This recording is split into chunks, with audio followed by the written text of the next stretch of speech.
All right. So, Aztec religion. We are going to, yep, you want to get your note paper out? Thank you very much. You want to get your note paper out?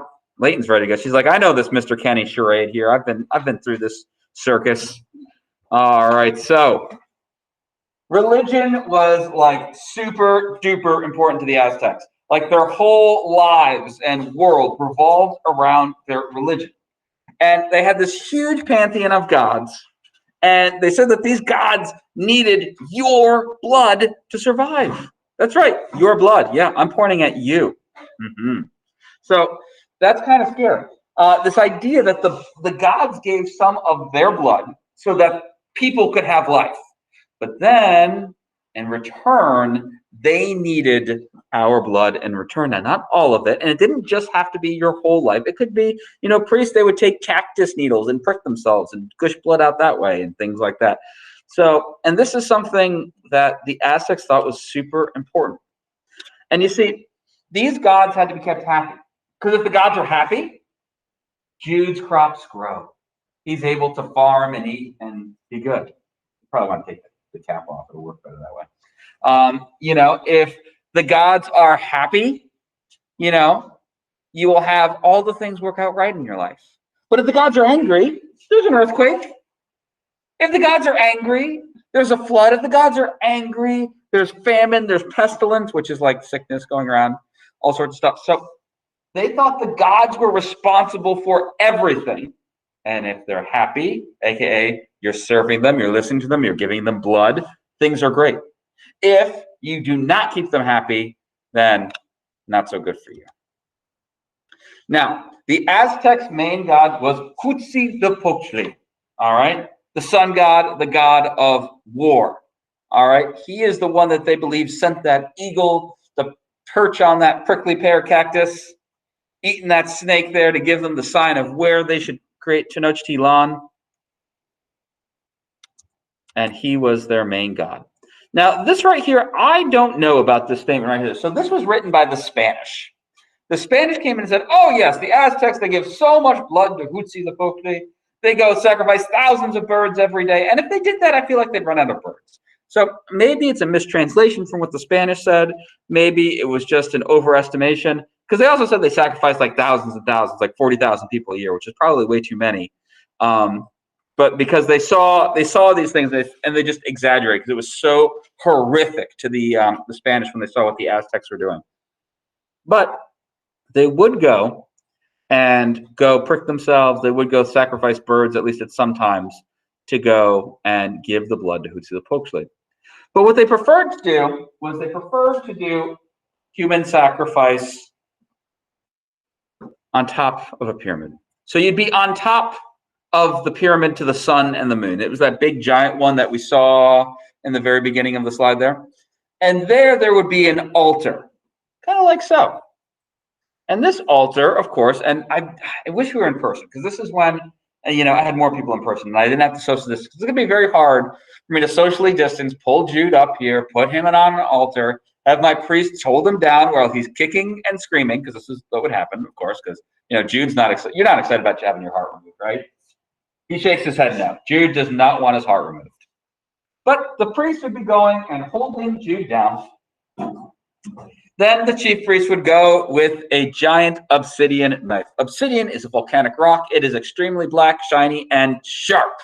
Extremely. I have an obsidian arrowhead, and even though it's hundreds of years old, it's still if you're not careful, you could go and get a little slicey on your hand. It's not good. And with one fell swoop, the high priest would go take that dagger into poor Jude, carve out the heart, with the other hand be able to grab the heart while it's still literally beating. Sorry, dude. I couldn't sacrifice a girl, so it just had to be you. While it's still beating, then he would squeeze it into a bowl and have the blood, and then they would do the thing where they to paint the blood on the side of the temple walls. And then after they've done it, what they would do is they would kick the body down all of the steps of the pyramid. And this was actually a reenactment of a moment in Aztec mythology. I don't remember the entire story, but essentially they're reenacting. There's this one god. He had a sister who's a goddess, and like she married someone he didn't like, so he got mad and sacrificed her, and this is what he did, which seems like a bit of an overreaction if you ask me. But so, poor Iris. I'm sorry, darling. Yeah, so that's how they would do their human sacrifices. And they thought warriors like Jude, the bravest, the strongest, tough guys like him, were the very best sacrifices for it. They thought that those would be the ones that would please Huitzilopochtli the most. And so actually it's kind of interesting. So with how the Aztecs fought war, it was completely different because we know the Aztecs are very warlike people, and they were constantly going, fighting, expanding their empire. But they wouldn't go like Jude the warrior. He's not going and slicing and dicing people in half. He actually wants to go capture them. He wants to capture Elijah so that they can sacrifice Elijah. They want to capture Roger so they can sacrifice Roger.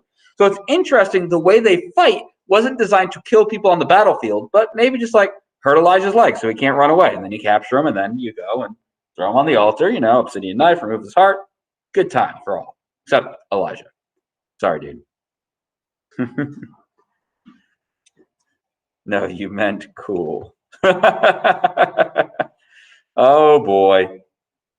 So yeah, so that is the big part with Aztec religion. Like I said, they have a huge pantheon, hundreds of gods, and they're all responsible for natural events in the earth. There's a hilarious comic. I love this. And God told me he really, really wants your heart. Literally. You just see it now. Who was it? I think Amer is going to Photoshop this picture, put my face there, and, put one of your all. Put a little mirror there, student face there. The author got around this. So this knife should be black. Probably having a jade hilt is correct, but yeah, it wouldn't be yellow. It'd be obsidian. Yeah, I think that comic is really, really funny. Like, that guy is like, this is crazy. What is going on? He's just a little too happy to be removing someone's heart. Okay. So one of the things they did, and these are the ruins of Mexico City, where we have the great sun and moon temple here. That's basically, the city's like built over this thing. Like, one day, like, Leighton was out with a jackhammer, like building something, and she's like, I found something, guys. And they're like, well, look, we have an Aztec temple under here. It's like, literally, the city was so on top of it. It's kind of crazy. And so this is one of the things they found here. It's kind of small, but this is what was the skull rack. One of the things that they would do is they would take the skulls then, and they would like put them through these wooden dowels, and they just have lines and lines of it. So this is where the Spanish, when they saw stuff like this, because this was obviously, it was going to be much taller, and it's got four sides of this, and they had these all over the place. They're like, oh yeah, the Aztecs, they must sacrifice like 40,000 people a year, which there's no way they sacrificed that many people a year, because like the populations would run out.